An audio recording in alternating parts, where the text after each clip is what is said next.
This video is brought to you by patreon.com/worsttake. Get access to exclusive live streams and Discord servers, on-screen shoutouts, and early access to some videos when you join now. Help make sure that we can continue to make content like this by supporting the Patreon. Links are in the description down below.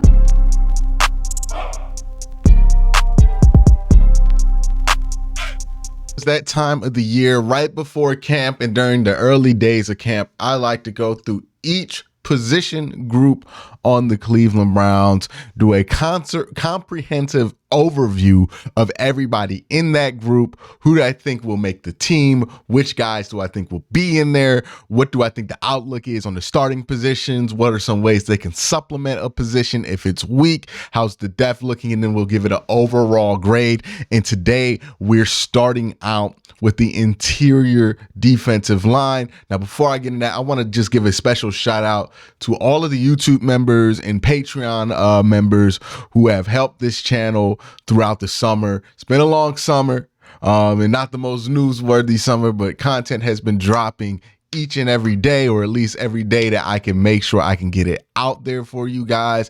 I appreciate y'all, and those members and Patreon members are the people who really do have a huge hand in making sure that this thing can still happen. So I just want to say thank you to you guys. Now let's continue with the video, and where I'm going to start is interior defensive tackle. So let's look at the room. We have Dalvin Tomlinson, Perrion Winfrey, Jordan Elliott, Siaki, Maurice Hurst, Tommy Togiai, Tristan Hill, and Michael Dunflower.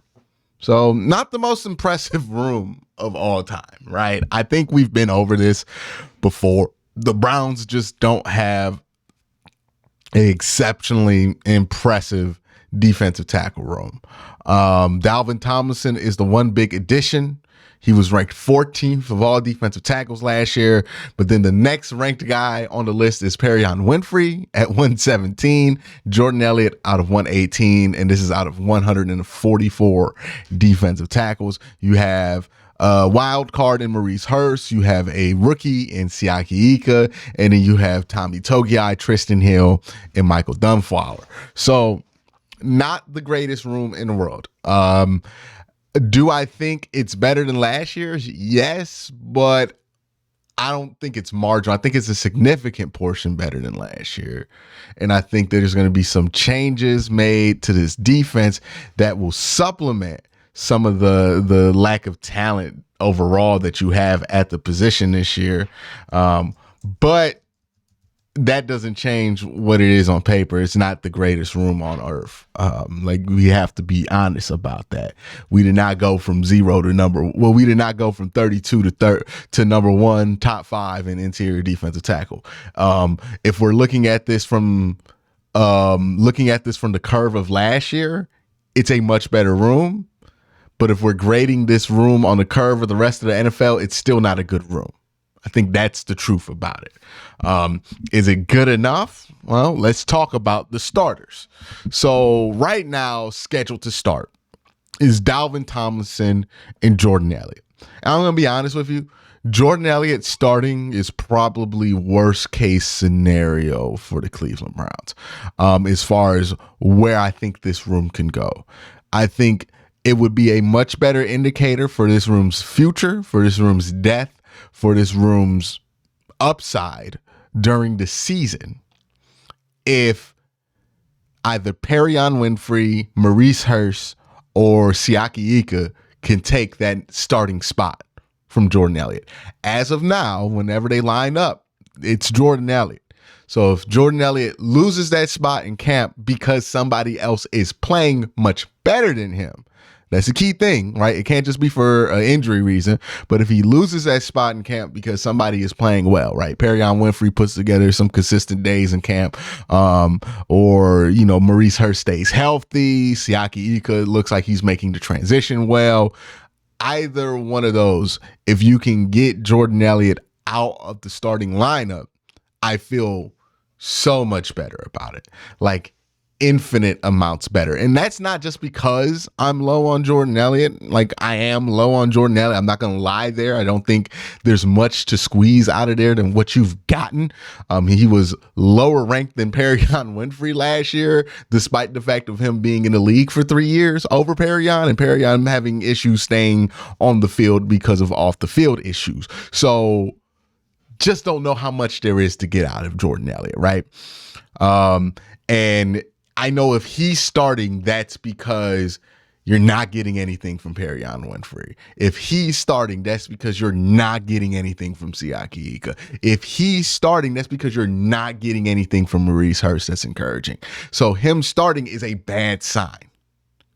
If he does not start at the start of the season, and it's because other guys are playing well, you feel much better, because now, instead of having one in a possible at defensive tackle, because you have Dalvin Tomlinson, that's your one. The possible is whoever else is next to Dalvin Tomlinson. Instead of having one in a possible, you feel like you might have 2, 3, maybe even 4 solid defensive tackles. But right now, if I look at this room, there's Dalvin Tomlinson and a bunch of maybe. It's not great. It's not great. Now, I've gone over that. I don't think the room's that deep. I don't think the room is that good. Outside of Dalvin Tomlinson, it's not anything that's going to make anybody's eyebrows go up. And the starting situation, if it goes like it looks like it's going to go, or at least where it's at, if Jordan Elliott starts, the starting picture is bad.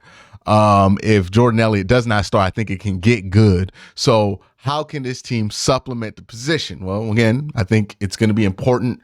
A lot of us are right now holding out a lot of hope that a young guy steps up. Perrion, Maurice Hurst, Siaki Ika. Pick your choice out of the 3. One of those 3 guys that are most likely to step up. If they step up, they start, we feel much better. But how can they supplement? How can Jim Schwartz supplement what is, admittedly, no matter how you shake it, at best, they have the potential to be a slightly above average defensive tackle room. Right now, as it stands, given what every player has done in the last year, it's a bad room. It's not a deep room. At least they have a starter, right? It's better than last year, but it's not necessarily a good room. So how can Jim Schwartz supplement this room? Because that's another thing that goes into a position group. A position group usually doesn't rely on the strength of its group alone. It relies on the strength of other groups when they're weak, especially, to help them kind of circumvent some of their weaknesses. Well, that's where the picture starts to turn out a lot better for this defensive tackle room, because the supplemental options they have here are pretty impressive, right? You have a guy like Alex Wright, who has some inside-outside potential. I think he's going to be more inside than outside. I think he should be in the running, honestly, to be opposite of Dalvin Tomlinson, because I saw stuff from him that gave me hope for him as an interior lineman, not necessarily as an edge rusher. But you have Alex Wright, Myles Garrett, and Zadarius Smith.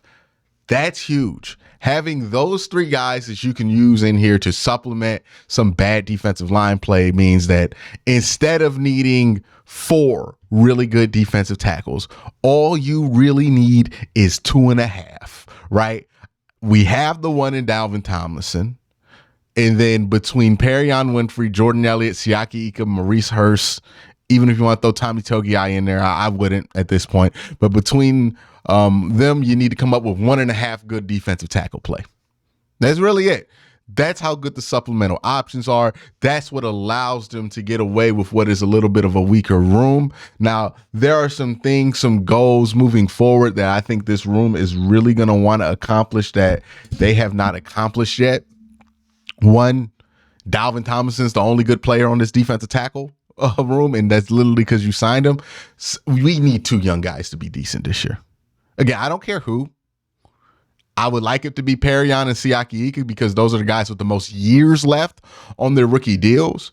So we need to, preferably Perrion and Siaki to step up, to play well, to give us encouraging stuff. Whether you like the Ika pick, whether you like the Perrion Winfrey pick, I'm of both minds with both of them, right? I like the Perrion Winfrey pick, but kind of soured on him over the last year. And then the Siaki Ika pick, I didn't like that pick at all. But regardless of my personal feelings, those two guys need to step up, right? Like those two need to be good, not just for this year, but for the years going forward, because Dalvin Tomlinson is under contract for 2 years. You're going to lose Jordan Elliott. That's not going to be much of a loss here. Even if Maurice Hurst is good, he's probably a one and done here. Tristan Hill, that's not even a factor. Same thing with Michael Dunflower. If you don't have one of these young guys step up, you're injury away. And that's the thing that scares me the most about this room, is that if none of these young guys step up, you're one injury to one player away from basically running back the same room that was not just the worst in the NFL, but might have been one of the worst in the last 5 or 6 years of the NFL. That's the biggest issue with this defensive line room, right? Because the supplemental options that you have there, with Miles being able to swing inside outside, with Za'Darius being able to swing inside outside, you can have somebody like Alex Wright tag in for some help. You had the Jim Schwartz scheme here that's been proven to improve interior defensive tackles. Like all that stuff's there, and all the supplements are why I think this room's going to be at least at average grade for me. But what scares me and brings me down when I look at the roster, when I look at the starting picture, the thing I'm most concerned about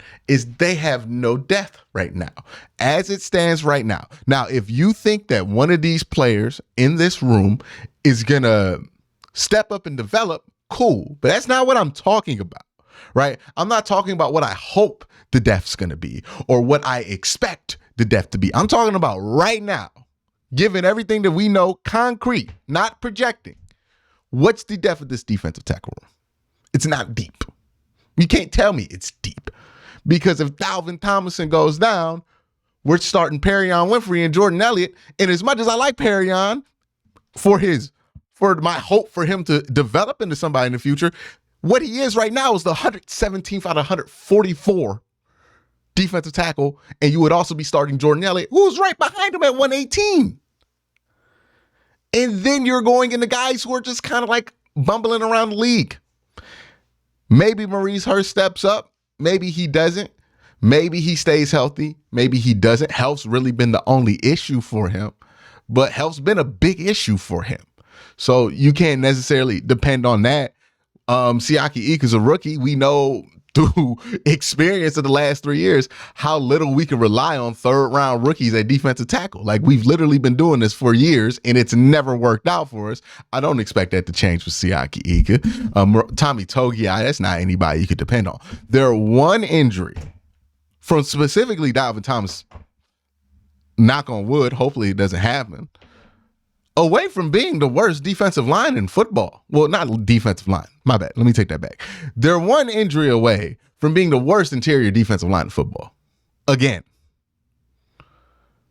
if that is the case, I cannot sit here and make the argument that this defensive interior is remotely anywhere near deep. Now, a lot of you guys are going to hear that and panic and tell me that the Browns need to sign some guys and need to do it. They can't do that.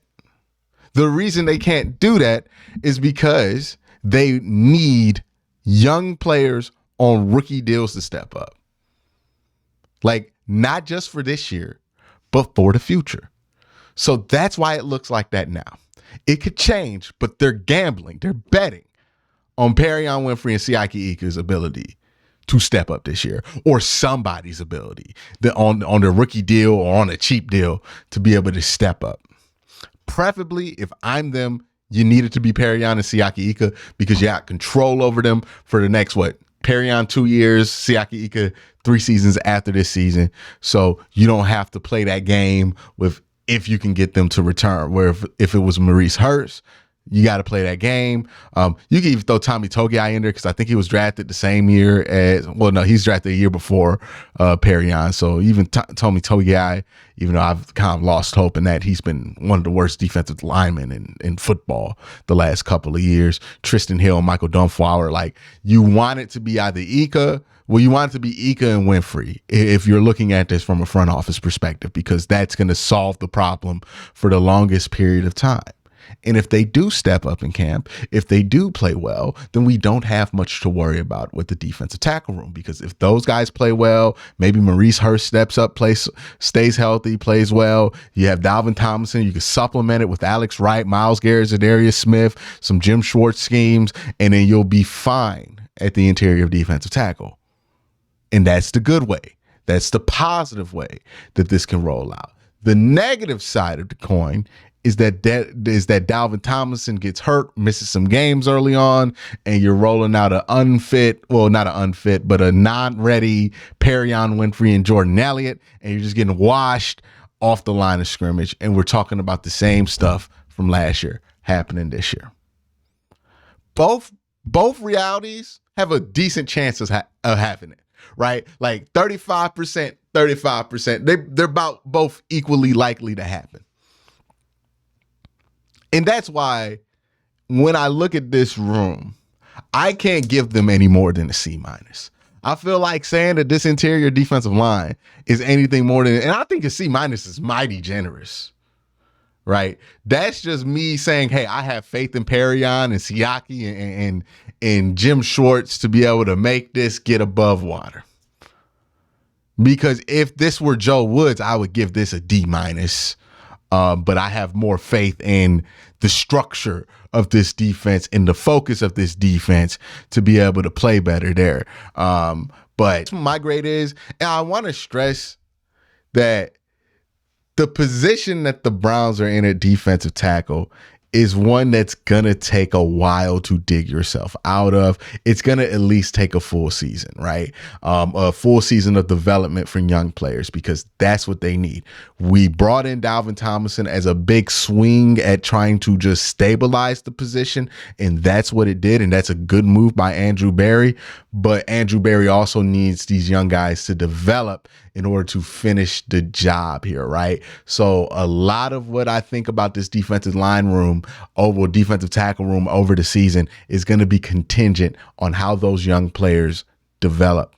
Because if they don't develop, we're going to end up in the same spot. Drafting somebody in the third round, getting excited, hoping that they're going to solve all the problems, and then getting mad when it doesn't work out. So we need these young guys at the interior defensive line positions to step up. We really do. That's what the Browns need. That's my thought. Let me know what you think in the comment section down below. Y'all have a great day. Have a good night.